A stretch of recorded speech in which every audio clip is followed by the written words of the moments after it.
I had to call out of work sick. I have a really hard time sitting and doing nothing. Because if I do, I end up just falling into a hole, and then who knows what I'll end up finding out. And that's just something that I don't want to fall down. So today we're going to start with purple sprouting radishes that I actually forgot to end up planting. But a mix with just broccoli, basic salad mix, red Russian kale, and then finally some sunflowers.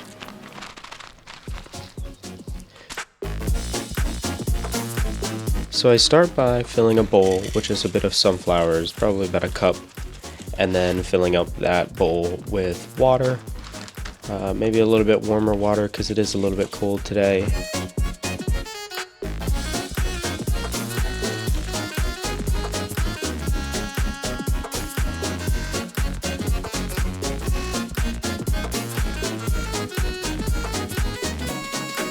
Putting this paper towel right around the sides, just a little trick, so that way all the seeds have an even amount of water. And then these sunflower seeds, we're just gonna let them soak overnight, like 12, 18 hours, wake up, do it like halfway through the day, something like that. And then we're gonna start by filling up this cup, maybe like halfway, with just a kind of hodgepodge of the seeds that I chose earlier. These mixes, you kind of get like a hand on it as you make them.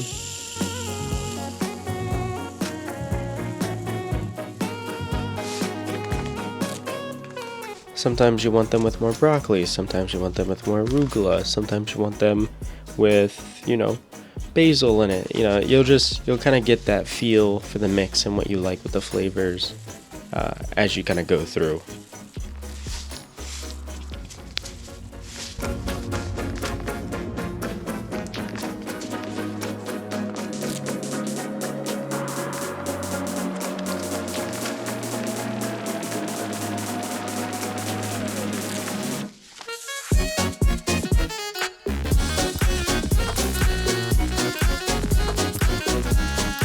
Now the microgreen trays that I have little holes on the bottom, so I went ahead and got ones with holes and then ones without, and they're little squares and they fit perfectly in each other. So I'll fill up this first level with just this soil that I got from Amazon.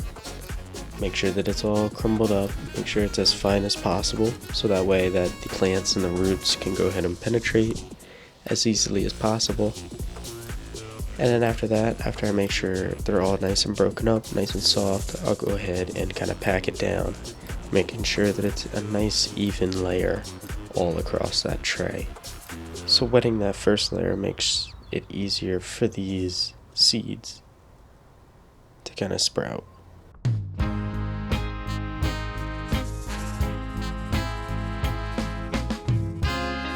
Then I make sure that I get a nice even layer all across this tray with these seeds, making sure that I get in the corners. This is usually the hardest spots. I feel like I always miss at least a little bit of the corners, and you'll see it when they grow. You just get a little bit less density there.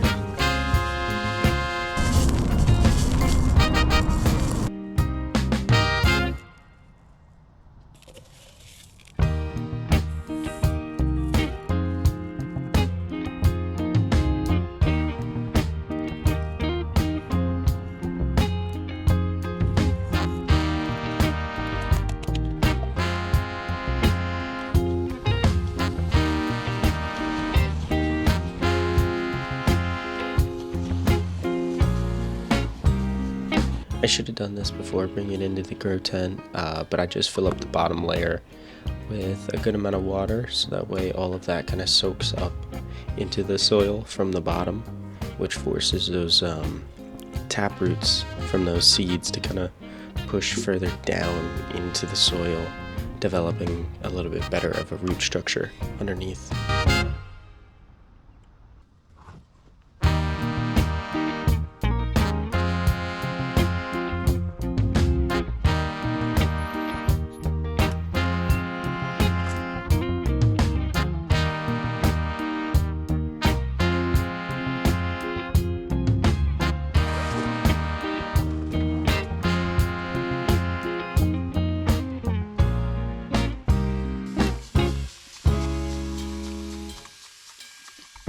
And then we're gonna leave this for probably about like 2 to 3 days, covered, just even light off, just going ahead and like kind of letting the roots kind of push out.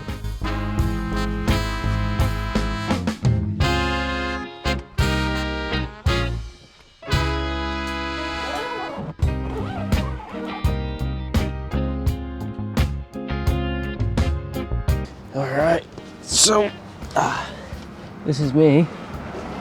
Hello. We're gonna be doing the sunflowers. I finally let them kind of drain. It's been about 24 hours. Now you can actually hear how sick I am. So what we're gonna be doing is this.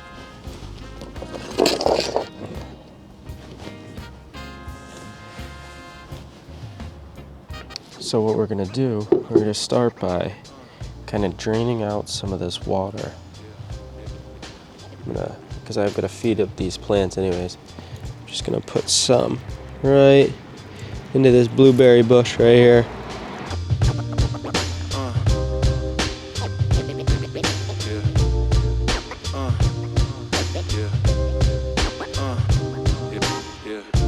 Some of you might not know, but blueberry bushes are actually deciduous, meaning that they lose their leaves in the winter and they have a dormant period.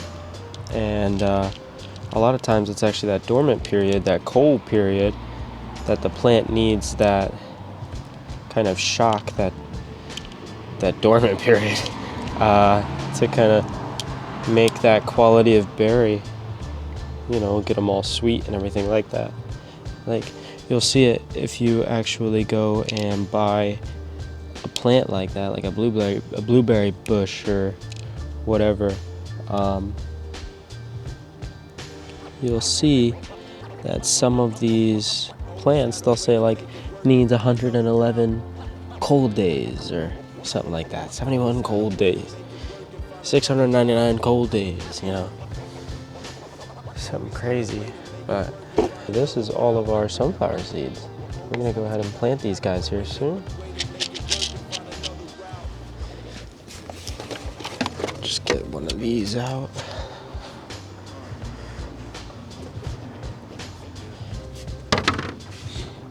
And we'll go ahead and get a nice little spoonful here.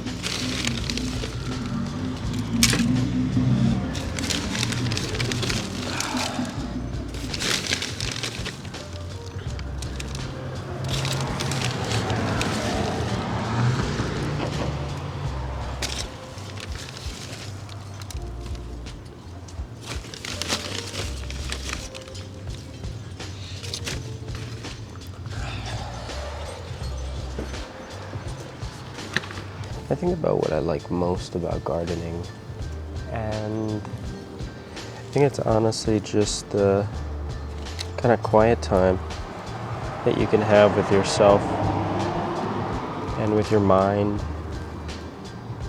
because it's pretty relaxing. You can just sit here and feel the earth run through your fingers and break up little bits and pieces of it, making it just more easy for all these little plants, this little life that you're bringing to the world, to just break through and find nutrients in it. And you know, there's something poetic about it. Sorry, I'm so sick.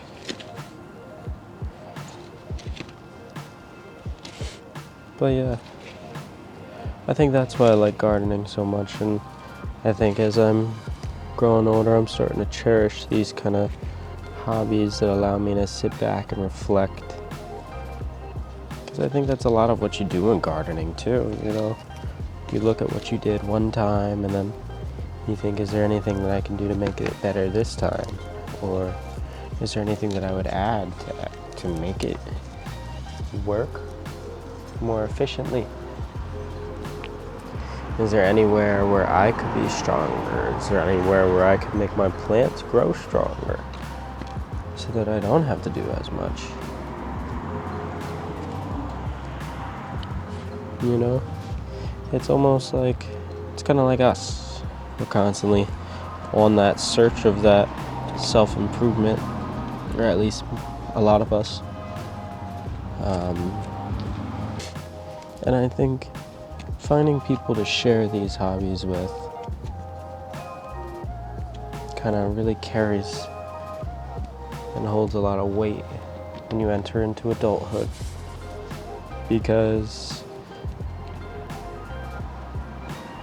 you find that your time is a lot more coveted when you're an adult. You have less of it, and you want to make sure that what you spend that time on is something that you enjoy, and it's with people that you can feel that you can be yourself, and that the time that you spend matters.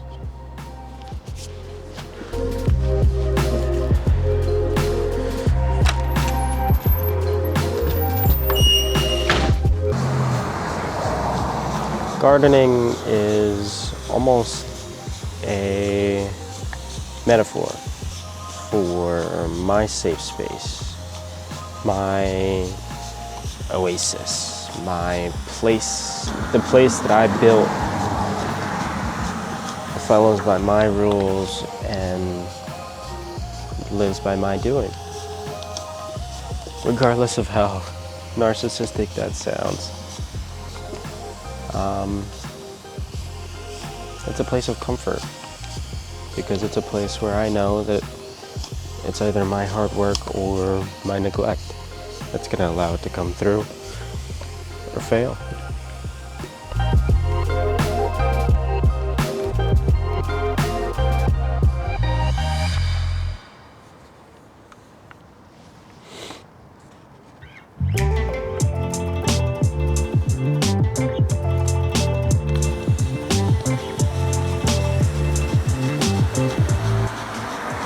So what I'm doing now is making sure that this whole top layer is nice and wet for these seeds to go ahead and kind of set up.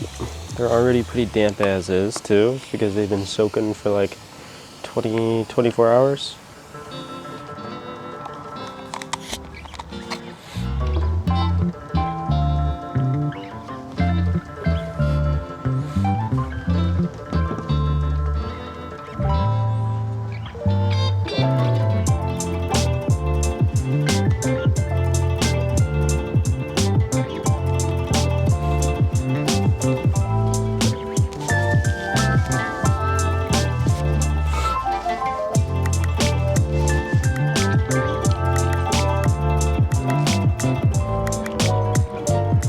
So some of these seeds also already have their little taproot trying to poke up and out, already trying to expose itself.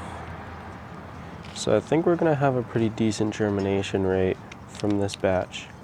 Forgot to mention that too. That is the primary reason that we are doing the soak for as long as we did. Just to make sure that these kind of outer shells crack open, get a little bit more easy to break open.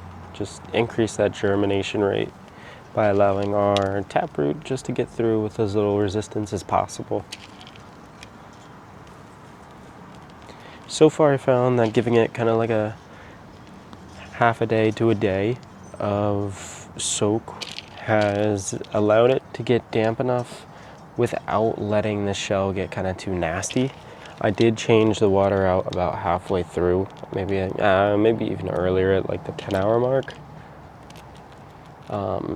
Just because sometimes it can get a little nasty.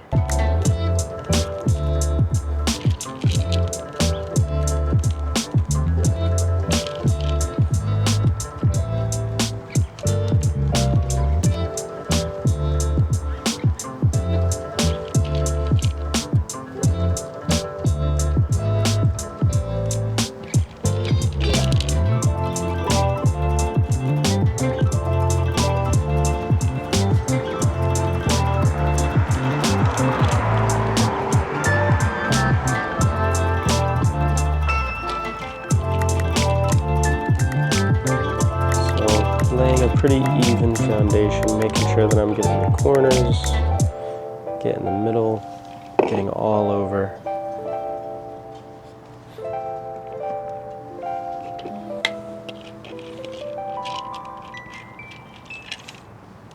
The corners are the spots that usually get the least amount of seedlings.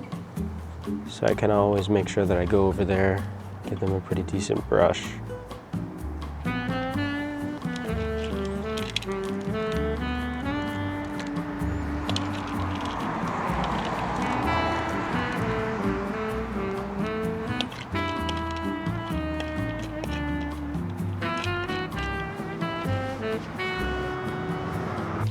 And then finally, just a little bit of spray here, just over top, setting them in. And then we're gonna fill this bottom tray here with water.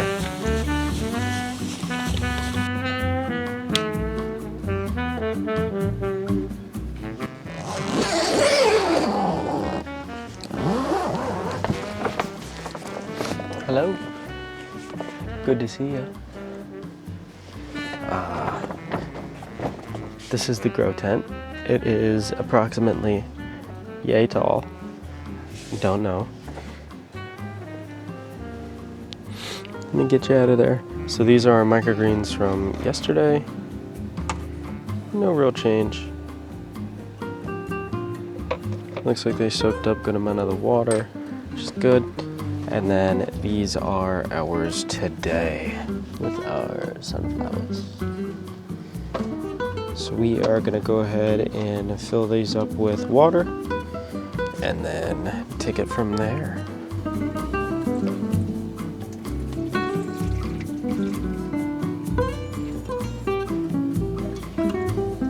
Filling that up just about with the whole bottle. We're gonna cover this guy up here. You know, the more that I do it, the more that I can see that having the responsibility of bringing life to these plants and giving them food, giving them sunlight, making sure that they can grow, almost makes it easier for myself to kind of hold me accountable to do the things that allow me to grow by getting enough sleep, feeding myself the best things I can, hopefully the things that I grow, and finding things that bring light to my life, things that I enjoy, things that rejuvenate my soul. I don't know. Gardening has given me a different look towards self-care that I feel like I haven't really given to myself too much. A fly just landed on my wrist right here. You wanna see it? Looks kind of weird.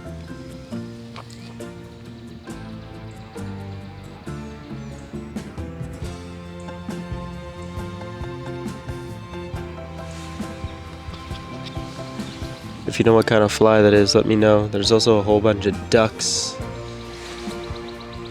I want to get into hunting, but I've never killed like a mammal before. I've killed a fish, but on another note, I'm kind of looking forward to different things in my life now, coming up. You know, breaking through my 20s, coming up to 24. I feel like figuring these things out, it's kind of just what this time is about. Just kind of not really spending it specifically, but just having fun, doing what you like. That's just what I'm gonna be doing. Just enjoying myself, finding hobbies, working on things that I like, catching fish,